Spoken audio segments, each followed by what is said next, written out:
السلام علیکم۔ اگر آپ ہمارے چینل پہ نئے ہیں تو اس کو سبسکرائب کر لیں اور بیل آئیکن کو پریس کرنا مت بھولیے گا تاکہ ہماری ہر آنے والی ویڈیو کا نوٹیفیکیشن آپ کو مل سکے۔ حامد اور عمیر نے اس بار گرمیاں گاؤں میں گزارنے کا فیصلہ کیا تھا۔ اس منصوبے کو پورا کرنے کے لیے انہوں نے شام سے ہی اپنے سامان کی پیکنگ کرنا شروع کر دی تھی۔ ابو سے انہوں نے صبح کے وقت ہی اجازت لے لی تھی، اس لیے اب وہ بے فکر ہو کر اپنا سامان ایک بڑے بیگ میں رکھ رہے تھے۔ امی سے آج انہوں نے فرمائش کر کے اپنا پسندیدہ مٹر پلاؤ پکوایا تھا، اس لیے اس خوشی میں آج وہ ساتھ ساتھ گنگنا بھی رہے تھے اور ساتھ پیکنگ بھی کر رہے تھے۔ دونوں جڑواں ہونے کی بنا پر اکٹھے ہی میٹرک کیا تھا۔ چونکہ فرسٹ ایئر کے داخلوں میں ابھی دیر تھی، اس لیے فراغت کے دنوں میں انہوں نے سوچا کیوں نہ نانا جان کے گاؤں جا کر چھٹیاں گزاری جائیں۔ امی جان سے تو انہیں اجازت مل گئی تھی، لیکن ابو سے اجازت اس شرط پر ملی تھی کہ وہ وہاں جا کر کسی قسم کی شرارتیں نہیں کریں گے اور نہ کسی قسم کی شکایت ہرگز برداشت نہ کی جائے گی۔ ہاں، حامد جو تھا عمیر کی نسبت زیادہ شرارتی تھا، اس لیے اس کی طرف سے زیادہ شرارت کی امید تھی اور امی ابو نے انہیں خاص طور پر سمجھا کر بھیجا تھا، اور حامد اور عمیر نے امی ابو سے وعدہ کیا تھا کہ ان کی طرف سے ان کو کوئی شکایت نہیں ملے گی، اور اس شرط کے ساتھ انہیں گاؤں جانے کی اجازت مل گئی۔ گاؤں کے لیے آخری ریل گاڑی شام 6:30 بجے روانہ ہونی تھی اور گاؤں کا راستہ لگ بھگ 2 گھنٹے کا تو ہوگا۔ اب شام کے 5 بج چکے تھے اور سامان بھی پیک ہو چکا تھا۔ کچھ ہی دیر میں امی نے میز پر کھانا لگا دیا۔ انہوں نے پیٹ بھر کر کھانا کھایا اور اس کے بعد امی ابو کو خدا حافظ کہہ کر باہر نکل کر رکشہ پکڑا اور اسٹیشن پر جا پہنچے۔ ریلوے اسٹیشن چونکہ چھوٹا تھا اور کوئی بڑی گاڑی بھی اس پر نہیں ٹھہرتی تھی، اس لیے اکا دکا مسافر ہی نظر آ رہے تھے۔ حامد نے سامان پلیٹ فارم پر ہی رکھ کر ٹکٹ گھر سے 2 ٹکٹ اسٹیشن کے لیے لیے اور آ کر عمیر کے ساتھ بینچ پر بیٹھ گیا۔ شام کا وقت ہونے کی وجہ سے پلیٹ فارم پر لالٹین کی روشنی دکھائی دینے لگی۔ چھوٹا پلیٹ فارم ہونے کی وجہ سے شاید ریلوے حکام کو پلیٹ فارم پر بجلی پہنچانے کا خیال ہی نہیں رہا تھا۔ صرف اسٹیشن ماسٹر کے کمرے میں اکلوتا بلب روشن تھا، جس کی ہلکی ہلکی روشنی باہر آ رہی تھی، ورنہ 400 اندھیرا پھیلا ہوا تھا۔ جہاں جہاں لالٹین روشن تھی بس وہاں روشنی کا حال دکھائی دے رہا تھا۔ خدا خدا کر کے 7:45 بجے گھنٹی ہوئی، جس سے امید بندی کہ اب گاڑی کے آنے کا وقت ہو گیا ہے، اور پھر ٹھیک 7 بجے دور سے گہرا سیاہ دھواں اٹھتا ہوا دکھائی دیا اور انجن شور مچاتا ہوا نمودار ہوا۔ اس کے پیچھے کل 4 ڈبے لگے ہوئے تھے، جن میں مسافر جانوروں کی طرح ٹھسے ہوئے تھے۔ دن بھر کے لوگ مزدوری اور کام کاج کے لیے شہروں میں نکلے ہوئے تھے، اس لیے واپسی کے لیے وہ آخری گاڑی استعمال کرتے تھے، اور زیادہ تر ان سے کرایہ بھی نہ لیا جاتا تھا کیونکہ وہ ڈیلی اس پر سفر کرتے تھے۔ حامد اور عمیر نے مضبوطی سے اپنے بیگ کو تھاما اور ڈبوں میں نظریں دوڑانے لگے کہ شاید ان کو کہیں گنجائش مل جائے، مگر اتنے افراد اترنے کے باوجود بھی رش اسی طرح تھا۔ بہرحال انہوں نے کسی نہ کسی طرح تھوڑی بہت جگہ حاصل کر کے ٹھیلا سیٹوں کے اوپر بنے ہوئے شیڈ پہ رکھا اور سمٹ کر لوگوں کے درمیان بیٹھ گئے۔ گاڑی کو رکے تقریباً 5 منٹ ہو گئے تھے، مگر وہ چلنے کا نام ہی نہیں لے رہی تھی۔ پوچھنے پر پتہ چلا کہ سامنے سے ایک سپر ایکسپریس ٹرین آ رہی ہے اور لائن سنگل ہے، اس لیے ابھی 15-20 منٹ اور لگیں گے۔ حامد یہ سن کر پریشان ہو گیا، چونکہ پہلے ہی بہت لیٹ ہو چکے تھے۔ انہیں اس بات کی فکر ہونے لگی کہ بخشا پور گاؤں پلیٹ فارم سے لگ بھگ 1.5 کلومیٹر کے فاصلے پر ہے، اس لیے اگر وہ 8 بجے تک وہاں پہنچ جاتے ہیں تو انہیں گاؤں کا اکلوتا ٹانگا مل جاتا ہے۔ لیکن اب جس طرح وقت گزر رہا تھا، رات کے سائے گہرے ہوتے چلے جا رہے تھے، انہیں یہی فکر ستا رہی تھی کہ انہیں اگر کوئی سواری نہ ملی تو ان کے لیے گاؤں تک کا فاصلہ پیدا کرنا مشکل ہو جائے گا، جو بہت مشکل کام ہے۔ ابھی وہ ان سوچوں میں گم تھے کہ ٹرین سامنے سے آتی ہوئی دکھائی دی اور گزر گئی۔ غالباً اسی ٹرین کے لیے ان کی ٹرین کو روکا گیا تھا۔ اس کے جانے کے ٹھیک 4 منٹ بعد گاڑی نے وسل دی اور آہستہ آہستہ ٹرین پلیٹ فارم کو چھوڑنے لگی۔ رات کافی گہری ہو گئی تھی۔ گاڑی میں ہی انہیں 7:30 کا وقت ہو گیا تھا۔ ابھی 2 گھنٹے کا سفر اور باقی تھا۔ اس لحاظ سے اگر وہ 9:30 بجے بخشا پور پہنچتے ہیں تو انہیں کسی سواری کا ملنا محال ہوگا۔ گاڑی تیزی سے چل رہی تھی۔ رات کے اندھیرے میں اتنے بڑے بڑے درخت یوں لگ رہا تھا جیسے کوئی بہت بڑے جن ایک دوسرے کے پیچھے بھاگ رہے ہوں۔ لیکن رات کے اس وقت اس قسم کا نظارہ کوئی اچھا تاثر نہیں چھوڑتا۔ اگر دن کے وقت کا سفر ہوتا تو دور دور تک پھیلا ہوا ہرے بھرے کھیتوں کا سلسلہ بہت خوبصورت لگتا۔ درمیان میں گاڑی ایک دو اسٹیشنوں پر تھوڑی تھوڑی دیر کے لیے رکتی رہی، جس سے ڈبوں میں کسی قدر رش کم ہو گیا تھا۔ ٹھیک 9:15 بجے گاڑی غیر متوقع طور پر بخشا پور اسٹیشن پر پہنچ گئی۔ ان دونوں نے جلدی سے اپنا ٹھیلا سنبھالا اور پلیٹ فارم پر اتر گئے۔ ریل گاڑی وسل دیتی ہوئی اپنی منزل کی طرف آگے روانہ ہو گئی۔ قسمت خراب کہ بخشا اسٹیشن پر اترنے والے وہی دونوں مسافر تھے۔ کوئی اور مسافر شاید یہاں کا رہائشی نہ تھا، اسی لیے اب وہ پلیٹ فارم پر کھڑے آگے جانے کا سوچ رہے تھے۔ پلیٹ فارم پر کوئی شخص تو کیا، کوئی پرندہ جانور دور دور تک نظر نہیں آ رہا تھا۔ اسٹیشن ماسٹر کے کمرے کی لائٹ جل رہی تھی، وہ دونوں اس کی طرف بڑھ گئے۔ اسٹیشن ماسٹر ایک بڈھیر عمر کا شخص تھا جو سر پر ٹوپی رکھے کرسی پر بیٹھا اونگ رہا تھا۔ دروازے پر دستک سنتے ہی اس نے اچانک آنکھیں کھول کر شدید ناگواری سے ان کی طرف دیکھا اور پوچھا، جی بولے؟ تو عمیر بولا، وہ جی ہم بخشا پور گاؤں جانا چاہتے ہیں، گاڑی لیٹ ہونے کی وجہ سے اب ہمیں شاید کوئی سواری نہ ملے، اس لیے ہم اس امید پر چلے آئے ہیں کہ شاید آپ ہماری کچھ مدد کر سکیں۔ تو ان کے جواب میں اسٹیشن ماسٹر بولا، لیکن اس وقت گاؤں جانے کے لیے تو تم صرف اپنی ٹانگوں کا ہی استعمال کر سکتے ہو، کیونکہ یہاں کوئی ٹانگا اس وقت دستیاب نہیں ہے۔ ہم منصور نگر سے آئے ہیں اور بخشا پور چودھری عبدالحمید کے گھر جانا چاہتے ہیں، وہ ہمارے نانا جان ہیں۔ ہم نے اتنا ہی کہا۔ چودھری عبدالحمید کا نام سنتے ہی اسٹیشن ماسٹر سیدھا ہو کر بیٹھ گیا۔ او ہو، اچھا تو تم چودھری صاحب کے نواسے ہو۔ اب اس کا لہجہ بھی تبدیل ہو گیا تھا۔ وہ کہنے لگا، دیکھو بھائی، اس وقت رات کے 9 بج رہے ہیں اور رات بھی کافی گہری ہو چکی ہے۔ میرا کہا مانو تو رات کے اس کمرے میں ہی گزار دو اور صبح ہوتے ہی تم لوگ گاؤں چلے جانا۔ ایسے میں صرف اس لیے کہہ رہا ہوں کہ تم لوگ چودھری صاحب کے نواسے ہو، ورنہ میں کسی ایرے غیرے کو یہاں سونے کی اجازت ہرگز نہیں دیتا۔ اور ہاں، ایک بات تو میں تمہیں بتانا ہی بھول گیا، آج کل نہر کے ساتھ والے کھنڈرات میں سے لوگ ایک سرکٹے کو نکل کر نہر کے کنارے گھومتے ہوئے دیکھا ہے۔ خدا نہ خواستہ اگر وہ تمہیں مل گیا تو میں کبھی بھی اپنے آپ کو معاف نہیں کر سکوں گا۔ اسٹیشن ماسٹر نے انہیں ڈراتے ہوئے ساری بات بتائی۔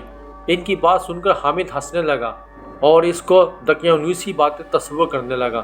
ویسے بھی اس قسم کی چیزوں پر کم ہی اعتقاد کرتا ہے لیکن اس کی بات کا اس سے پچھتاوا ضرور تھا کہ اگر وہ نانا جان کو سرپرائز دینے کے چکر میں پہلے ہی سے اطلاع کر دیتا تو انہیں کوئی نہ کوئی لینے اسٹیشن ضرور پہنچتا۔ لیکن اب کیا ہو سکتا تھا؟ اس نے اسٹیشن ماسٹر کی بات سن کر کہا، بزرگوں، آپ سرکٹے کی فکر نہ کریں، بس آپ اب ہمیں جانے کی اجازت دیں۔ ہم شارٹ کٹ استعمال کرتے ہوئے نہر کی طرف سے ہی گاؤں جائیں گے۔ 1.5 کلومیٹر کا فاصلہ انشاءاللہ ہم آدھے گھنٹے میں طے کر کے گاؤں پہنچ جائیں گے۔ یہ کہہ کر انہوں نے اپنا بیگ اٹھایا اور اسٹیشن ماسٹر کو ہکا بکا چھوڑ کر کمرے سے نکل آئے۔ بہرحال انہوں نے اللہ کا نام لے کر پلیٹ فارم سے اتر کر گاؤں جانے والے راستے پر چند قدم آگے بڑھائے۔ چاند اپنے جوبن پر تھا، چاروں طرف دھندیا روشنی پھیلی ہوئی تھی جس سے آس پاس کا منظر صاف اور روشن دکھائی دے رہا تھا۔ کچھ ہی دیر میں وہ پیدل چلتے ہوئے نہر کی پٹری پر چڑھ گئے۔ پانی ساکت تھا اور اس پر پڑنے والا چاند کا عکس بہت ٹھنڈا ٹھنڈا معلوم ہو رہا تھا۔ دور کہیں کہیں گیدڑوں اور لگڑ بھکوں کے چلنے کی آوازیں سنائی دے رہی تھیں، ورنہ چاروں طرف ایک وحشت ناک سناٹا چھایا ہوا تھا۔ نہر کی پٹری کے ساتھ ساتھ چلتے ہوئے دونوں بھائی باتیں کرتے جا رہے تھے۔ تھیلا حامد نے اپنے دائیں کندھے پر لٹکایا ہوا تھا۔ چاند کی روشنی میں راستہ صاف نظر آ رہا تھا اور اس لیے انہیں چلنے میں کوئی تکلیف محسوس نہیں ہو رہی تھی۔ ابھی انہیں چلتے ہوئے 10 سے 15 منٹ ہی گزرے تھے کہ عمیر کی آنکھیں نہر کی دائیں پٹری پر چلتے ہوئے ایک سرکٹے انسان پر گڑ کر رہ گئی۔ اس کا منہ حیرت سے کھل گیا، آنکھیں وحشت سے پوری کھل گئیں۔ سرکٹا انسان زندہ حالت میں ان کے سامنے موجود تھا۔ اسٹیشن ماسٹر کی بات چونکہ سچ ثابت ہو چکی تھی، وہ پتھر کے بت بنے اس پر نظریں جمائے کھڑے تھے۔ وہ ان کو دیکھتے ہی دیکھتے اس سرکٹے نے نہر کے پانی میں چھلانگ لگا دی۔ سرکٹا نہر سے بالکل ان کے قریب میں آ چکا تھا۔ ایک لمحے کے لیے انہیں کچھ سمجھ نہ آیا کہ وہ کیا کریں۔ پھر ان دونوں نے دوڑ لگا دی۔ مسلسل بھاگتے ہوئے وہ دونوں آپس میں ٹکرا کر گر پڑے۔ اور وہ سرکٹا ان کے اوپر آ پہنچا۔ وہ سرکٹا ایک خونی درندے کی طرح ان کے سروں پر پہنچ گیا اور جیسے ہی قریب پہنچ کر اس نے دبوچنے کی کوشش کی، اچانک کہیں سے بلند آواز میں آیت الکرسی پڑھنے کی آواز سنائی دی۔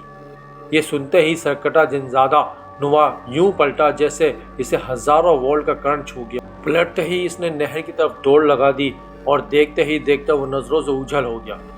ان دونوں نے خوفزدہ نظروں سے اس کی طرف دیکھا جہاں سے آواز آئی تھی، تو انہیں ایک 10-12 سال کا بچہ نظر آیا جس کے لباس سے ظاہر ہوتا تھا کہ وہ ایک کسان ہے، لیکن اس وقت وہاں بچے کی موجودگی نے حیرت میں ڈالے ہوئے تھا۔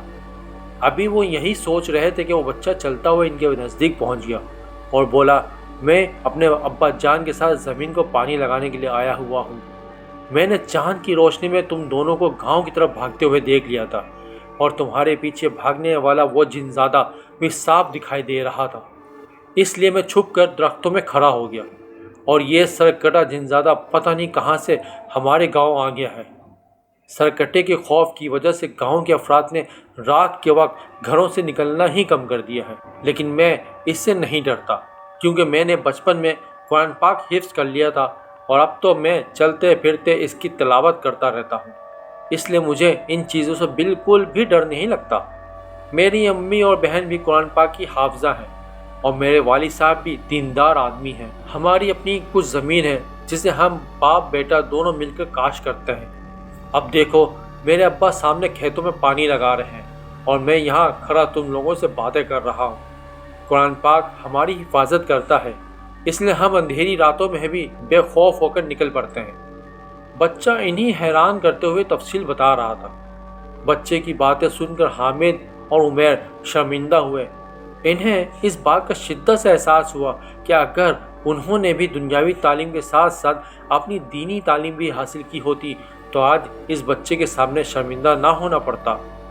انہیں قرآن پاک کی چند صورتیں تو یاد تھیں، لیکن حالات ہی کچھ ایسے تھے، وہ اتنا ڈر چکے تھے کہ انہیں اس بات کا خیال تک نہ رہا کہ صورتیں پڑھ کر اگر وہ سرکٹے کی طرف پھونکتے تو وہ وہاں سے دفع ہو جاتا۔ ابھی وہ یہی باتیں کر رہے تھے کہ بچے کا والد وہاں پہنچ گیا اور پھر بچے نے انہیں سارا ماجرا سنا دیا۔ پھر انہوں نے بتایا کہ ہم اپنے نانا جان کے گھر جا رہے تھے۔ یہ سن کر انہوں نے اسے اپنے ساتھ لیا اور باتیں کرتے کرتے مختلف گلیوں میں سے ہوتے ہوئے گاؤں میں پہنچ گئے۔ اس وقت حویلی کے ایک بڑے سے کمرے میں بہت سارے افراد بیٹھے ہوئے تھے۔ حامد اور عمیر کو ان لوگوں کے درمیان میں بٹھایا ہوا تھا۔ نانا جان تو ان سے سخت ناراض ہو رہے تھے کہ ان لوگوں کو بتانا چاہیے تھا کہ وہ کس روز اور کس ٹرین سے آ رہے ہیں تاکہ انہیں لینے کے لیے وہ بندوں کو بھیج دیتے اور انہیں اس پریشانی کا سامنا نہ کرنا پڑتا۔ سر کٹے ہوئے جنزادے کی بات پورے گاؤں میں پھیل چکی تھی اور تمام لوگوں نے اس سچ کی تصدیق کر دی تھی۔ چودھری عبدالحمید نے ان کی باتیں سن کر فیصلہ کر لیا تھا کہ اب اس سرکٹے ہوئے کو تلاش کر کے فوری ختم کرنا ہوگا، اس سے پہلے کہ کوئی ہمارے گاؤں کا بے گناہ شخص اس کا شکار ہو جائے۔ رات کا پچھلا پہر ہوگا جب 10 افراد کی ٹولی لالٹین ہاتھ میں لیے، چونکہ سیرت کے گم اندھیرے میں نہر کی طرف جانے والے راستے پر خاموشی سے چلے جا رہے تھے۔ یہ بستی بخشہ پور گاؤں کے چودھری عبدالحمید کے آدمی تھے۔ ان میں حامد اور عمیر بھی شامل تھے۔ نانا نے انہیں بہت منع کیا تھا، لیکن اس کے باوجود انہوں نے ساتھ جانے کی ضد کی تھی۔ ان 10 افراد کی ٹولی میں بہترین نشانہ باز اور بہادر لوگ موجود تھے۔ چودھری صاحب نے انہیں خاموشی سے اسلحہ وغیرہ دے کر کھنڈرات کی جانب روانہ کیا تھا اور ان سب کو سختی سے تاکید کی گئی تھی کہ بلا ضرورت فائرنگ نہ کی جائے، جس سے بستی کے لوگوں میں خوف و ہراس پھیلنے کا اندیشہ ہو۔ صرف اس وقت فائرنگ کی جائے جب وہ منحوس شیطان انہیں دکھائی دے۔ وہ سب خاموشی سے نہر کے کنارے پہنچ کر رک گئے۔ چاند کی چاندنی ہر طرف پھیلی ہوئی تھی۔